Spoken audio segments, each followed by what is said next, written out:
Assalamualaikum warahmatullahi wabarakatuh.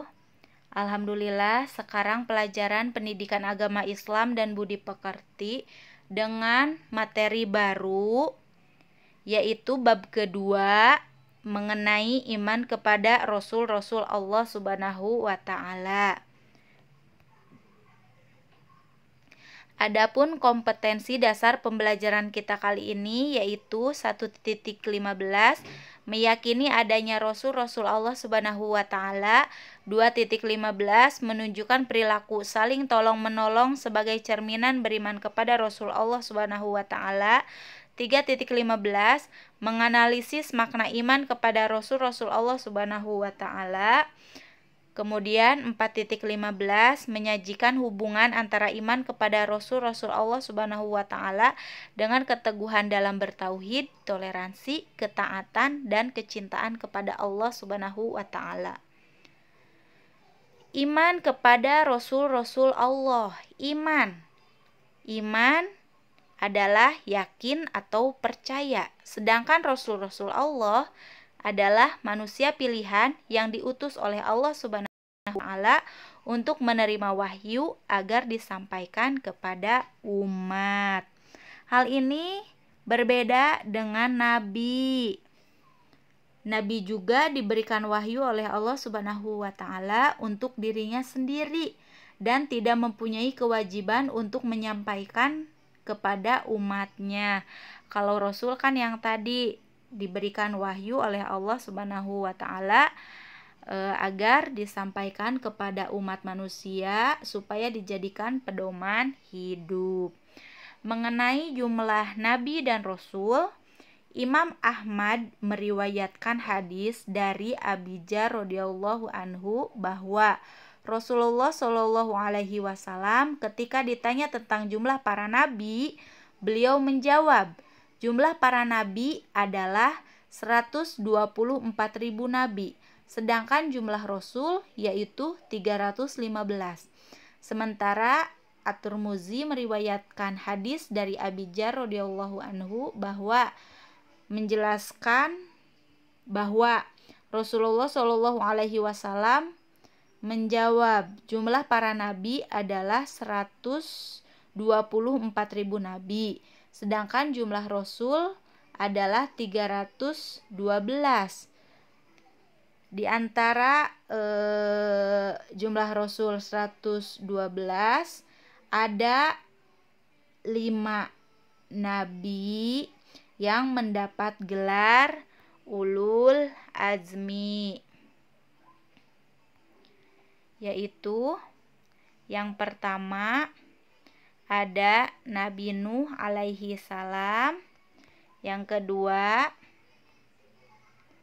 ada Nabi Ibrahim alaihi salam, yang ketiga ada Nabi Musa alaihi salam, yang keempat ada Nabi Isa alaihi salam, dan yang kelima ada Nabi Muhammad sallallahu alaihi wasallam.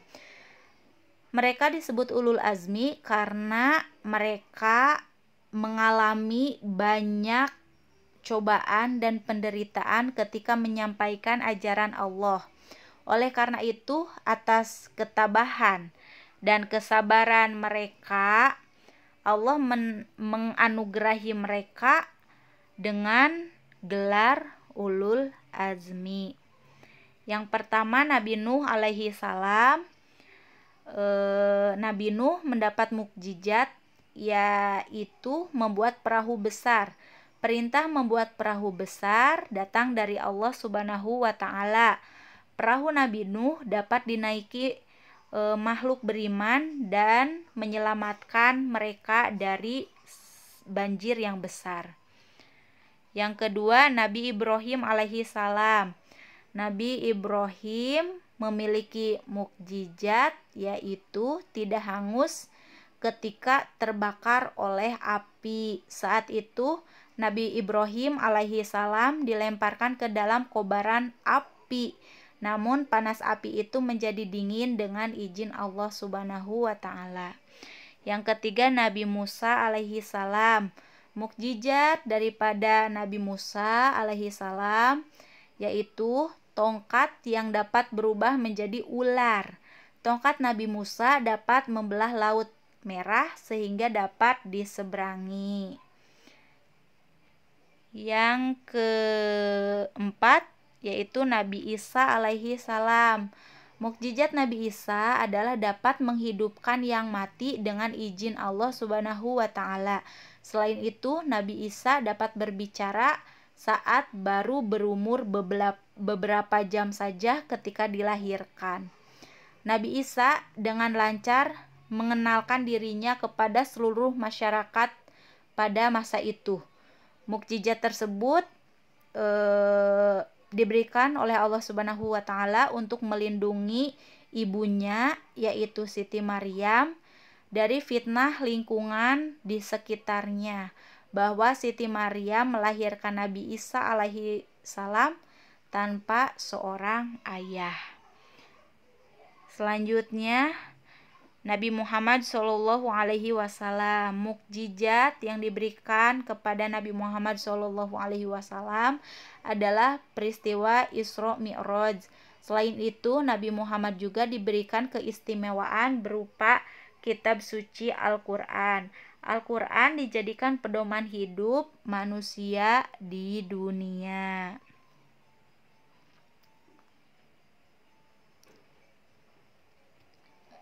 Mengimani atau meyakini Rasul-Rasul Allah merupakan kewajiban bagi seluruh umat muslim karena merupakan bagian daripada rukun iman yang tidak dapat ditinggalkan. Sebagai perwujudan iman tersebut, kita wajib menerima ajaran yang dibawa oleh Rasul-Rasul Allah. Perintah beriman kepada Rasul Allah terdapat pada Quran surat An-Nisa ayat 136. Coba perhatikan semuanya.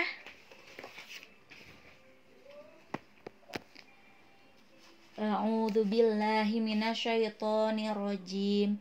Bismillahirrahmanirrahim. Ya ayyuhalladzina aminu billahi wa rasulihi wal kitabil ladzi nazzala ala rasulihi wal kitabil ladzi anzala min qabl. Wa may yakfur billahi wa malaikatihi wa kutubihi wa rusulihi wal yaumil akhir faqad dolla dolalam ba'ida. Yang artinya, wahai orang-orang yang beriman, tetaplah beriman kepada Allah dan Rasul-Nya dan kepada kitab yang Allah turunkan kepada Rasul-Nya serta kitab yang Allah turunkan sebelumnya. Barang siapa yang kafir kepada Allah, malaikat-malaikatnya, kitab-kitabnya, Rasul-Rasul-Nya dan hari kemudian, maka sesungguhnya orang itu telah sesat sejauh-jauhnya. Itu tadi adalah Quran surat An-Nisa ayat 136, surat yang mewajibkan kita beriman kepada Rasul Allah. Sekarang mengenai sifat Rasul Allah. Yang pertama ada sifat wajib. Sifat wajib artinya sifat yang pasti ada pada Rasul. Yang pertama ada as-siddiq, yaitu Rasul selalu benar.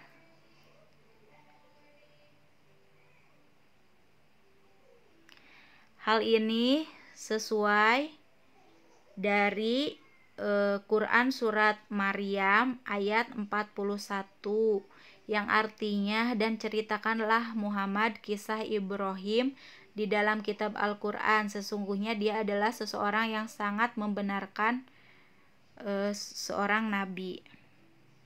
Selanjutnya al-amanah. Al-amanah yaitu Rasul selalu dapat dipercaya. Kemudian at-tabligh yaitu Rasul selalu menyampaikan wahyu. Kemudian fatonah, al-fatonah yaitu Rasul memiliki kecerdasan yang tinggi. Tadi adalah sifat-sifat wajib bagi Rasul. Yang selanjutnya sifat mustahil.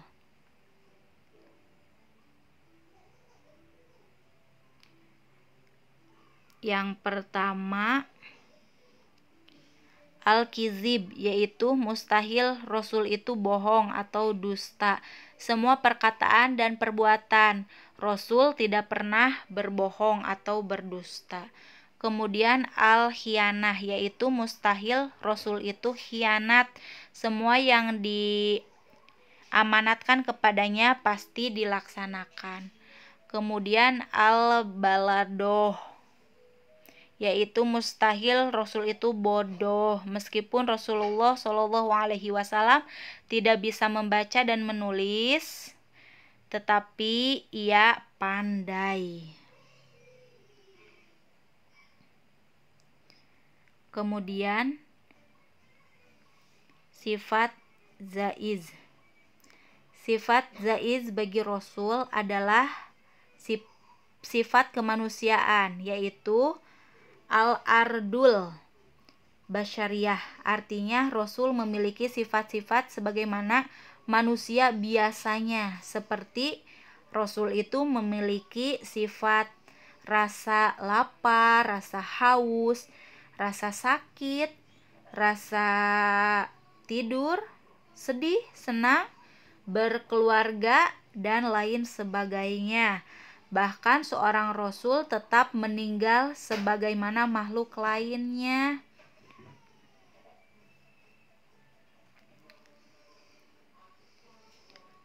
Selain sifat-sifat yang tadi, Rasul juga memiliki sifat ismatu Rasul, yaitu orang yang mashum atau terlindung dari dosa dan salah dalam kemampuan pemahaman agama, ketaatan, dan menyampaikan wahyu Allah Subhanahu wa Ta'ala, sehingga selalu siaga dalam menghadapi tantangan dan tugas apapun. Yang selanjutnya, itizamu Rasul adalah orang-orang yang selalu komitmen dalam apapun yang mereka ajarkan.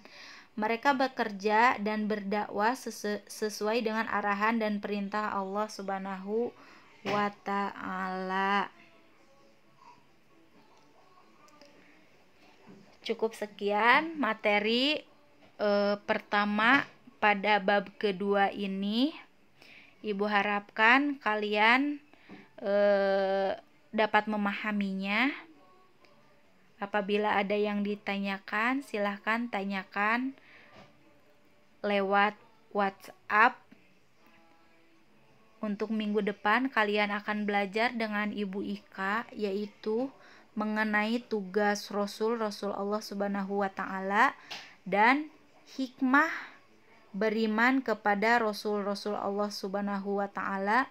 Kemudian ada meneladani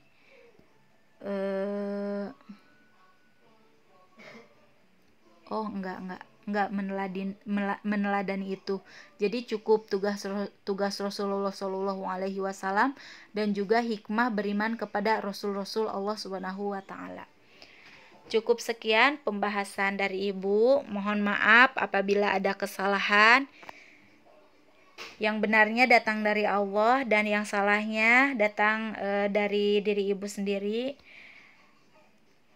Billahi taufiq wal hidayah. Wassalamualaikum warahmatullahi wabarakatuh.